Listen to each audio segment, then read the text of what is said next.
this, I was like I tried to call her on her cell phone, and she wouldn't answer, which immediately I'm like, she's not answering. Culprit, I found it, I know who this is. And I'm leaving her messages, and I finally I have an old number for her, I have like a house number. Let's see if they're home. So I called the house line, and I'm scrolling through my phone, and I find Denise, come. And the phone rings like 4 or 5 times, and this voice answers, hello? And I'm like, Denise, yeah? Were you in my house tonight? Who is this? This is Michael. Michael Tatum, hello, your best friend, hello, did I wake you up? It's only like 11 o'clock at night, what the hell's wrong? And I just start bitching her out. And then I just hear this, oh, Michael Tatum, oh my God, how are you? It is my boss, Denise, from 6 years prior. New York or something. Had her number, and I just was like 1 click away, and it was like, oh, and so I was like, I go from like enraged to, oh, hey, Denise. I'm a voice actor now, it's crazy. And so I do this, and then finally, and now I call the police come out there, and the guy's like, writes up a report and everything, and I'm just like livid, and I finally get a hold of Denise, and she's like, sweetie, it's not me, I've got proof, I've got an alibi. And so I finally, and then I find the beer and the ice cream, which really sends me. I'm like, that's my name. This is not right. And so I call Rena. No. No, I called you. You called me. Because segue back to me. You called me the first time, and I was like, I'll totally call him back in like 30 minutes, let him sweat it a little bit, And then I forgot. 4.5 hours forgot. It was like 3 hours. It was like 4.5. So then, I literally, it was like almost waking up in a cold sweat kind of thing, kind of like, oh my God, I need a call. So I call him, but I don't want to just call him and say, haha, that was me. I call him and I say, oh my God, did they put beer and ice cream in your fridge? First reaction is, oh my God, yes they did. Yes! I think they came to my house too. Oh my God, are you kidding me? Who did this? Yes, I'm fucking kidding you. What's wrong with you? And I'm like, you bitch! You bitch! And the whole time, like, Joshua, my boyfriend, is the calmest person in the room. He was like, I told you it was probably Brina. I can hear him laughing. Because I think Mike was just like, no, this is serious. Like, he was taking it so seriously. And he was like freaking out the whole time. Yeah, and Josh was just like, it's bound to be Brina. She's just yeah. So of course he was having a heyday when I finally called back.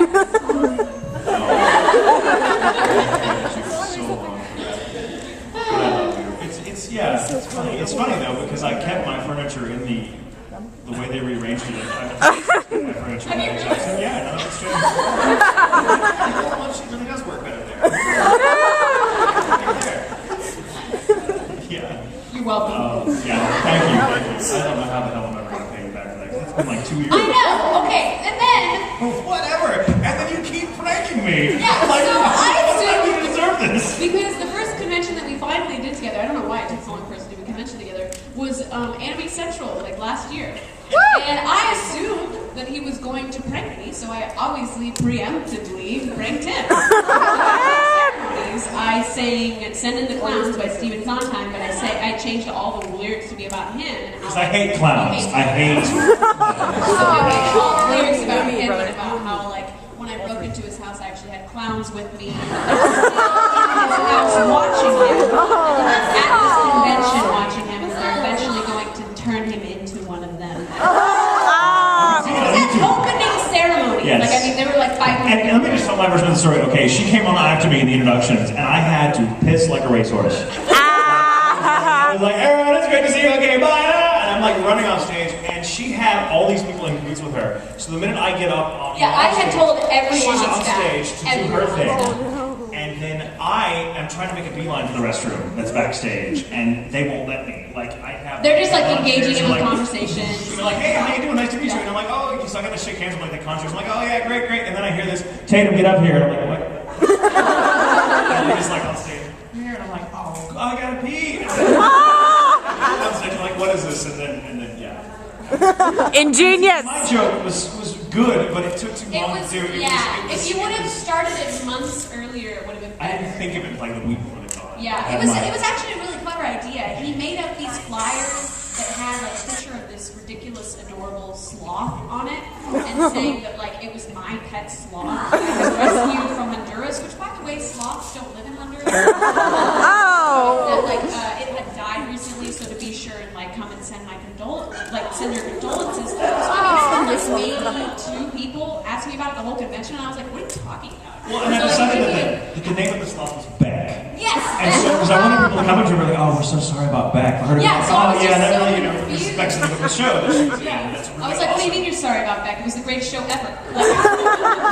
So, yeah, it was slightly confusing for those 2 people, but had he done it earlier, then there would have been, like every person in my autograph line, and that would have been brilliant. But, And it was so, the thing is that my group, my little fan club, the Shadow Followers, they made these flyers, which were really freaking awesome, and they made like a YouTube video that was like a tribute video to Beck.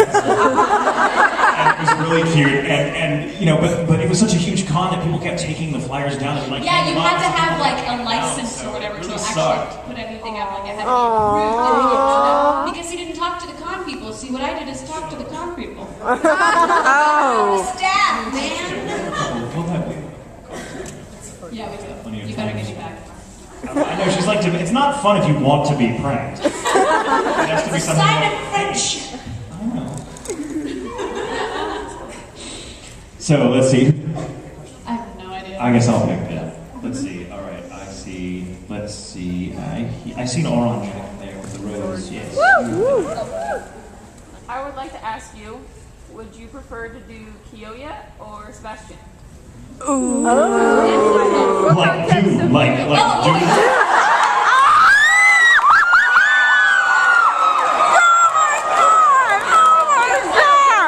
Either one. I mean, that's hard. That is. Yes. I don't know. I mean, Kiyoya is hot. I would not kick Kiyoya out of bed for eating crackers. But because he's a demon, I'm pretty sure Sebastian knows a lot more tricks. To go with the demon who also knows how to cook. That's gonna be mine. That's. But is that what you meant? Really? Is that what? Okay. Thank you. I say things and don't think about it. Welcome to my life. The words. It's like my mind is sinking in an ocean, and like the words are jumping ship. Would you rather voice? Sebastian was. I loved voicing both of them. Sebastian was a little easier than voicing Kiyoya because Kiyoya reminded me so much of myself in high school that it was a really difficult role to get my head around. It was hard to be objective about it. Sebastian was challenging in some respects, but fun in others, and because he's just unreal, he's a fantasy character, you have a little more elbow room to play with it and kind of make it your own. So Sebastian, and plus Sebastian was later in my career, and so I was, by the time, between Kiyoya and Sebastian, there was a lot of parts that gave me a chance to kind of hone my skills, so I felt by the time I got to do Sebastian, I was kind of at the top of my game as far as voice dubbing is concerned, so I love them both, and I could never really pick, like, if it was do or die, I could never actually give you a real answer, but I really think Sebastian probably is my all-time favorite character I've ever played. So, there's that. You pick. Made. What do you think about the new Black Butler and Young Master Alois and Claude? What are your opinions? I haven't seen it yet. So No spoilers! I'm only vaguely aware of it. I don't know, because I want to keep blissfully unaware of it until we start. Yeah, it's hard. It's hard to try and watch it before you I've seen all of Black Butler. work on it because you don't want to get a lot of preconceived notions of what you want because it might clash with what the director wants. So you want to be sort of an open slate.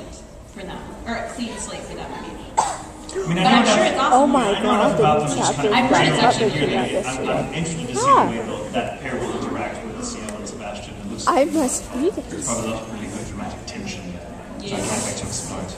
Your turn. It's my turn. Let's see. We got 10 minutes. We got time for a few more questions. Let's see. Way there in the back, holding up another plushie. Yes, you. Which character out of Yo-Yo 03 or Ryan Cromwell do you have the most fun doing? Wow. Between the two of them, probably Kyoya, because I love Oron. Oron is just a really good show, and Kyoya was just, I don't know, Kyoya was just really fun to revisit that time in my life that reminded me of being in high school. So, and I liked, and believe me, I like doing mine as well, but Kyoya, between the two of them, Kyoya wins out. You in the front.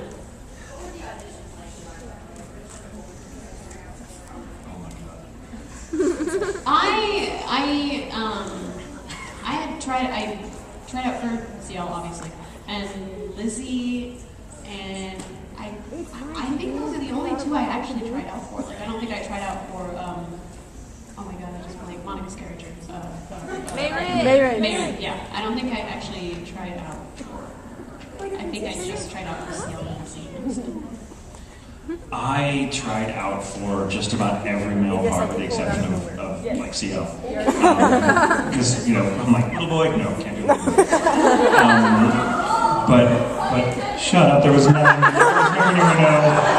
Oh my god, you people. You started it. That's on YouTube now. I'm like, yeah, thank you. Yeah, it is, right here. Do little boys, like saying I don't. it's not incriminating. What was the question? How are the auditions? He auditioned for all I auditioned for pretty much all of them, and it was really funny because we all knew that the show was coming down the wire, and so Colleen Klinkenbeard, the show's producer, she's also in the show. She plays Angela. And oh god, talk about a voice I could just listen to for hours and just read something. I don't even care. Just read a menu. She's really fun to work with, and she was really gung ho about being to do the show. And so she's like, everyone brush up on your accents because yeah, she gave us all like in the show has an warning. accent. And so we're all like trying, and I'm like, well, I can do this, and I tried out for pretty much all the males, but I auditioned for almost an hour, which I've never done. We just lost track of time. Yeah, there weren't nearly as many girls as. It really was. It's very. I take it back. I did audition for May Red. I remember now. It was a very short audition. For May Red it was, but yeah. But I was really nervous because I hadn't done an accent in the show before, not for a dub. The only other show I'd ever worked on that had accents in it at all was Bakano, but Isaac, my character, didn't have an accent, so I didn't have to really ever try that out. Yeah, normally they highly discourage it, which is why I think it's funny that all of a sudden, you know, for years it was just like, don't do an accent, don't do an accent, be as neutral as possible, and then all of a sudden we have Natalia. Like all the stuff that we're like, we need accents! And what's funny, because getting to do an English accent of the kind that Sebastian uses, that very Regency, that highfalutin Victorian English, because they don't want to speak anymore. But for me, I grew up in Texas, and I don't have a trace of an accent because I had a speech impediment as a kid, a really bad one. And I took speech therapy for several years from a British lady, whose name was like Mrs. Britt. Wow. And she was like fantastically ancient, really sweet woman, and she was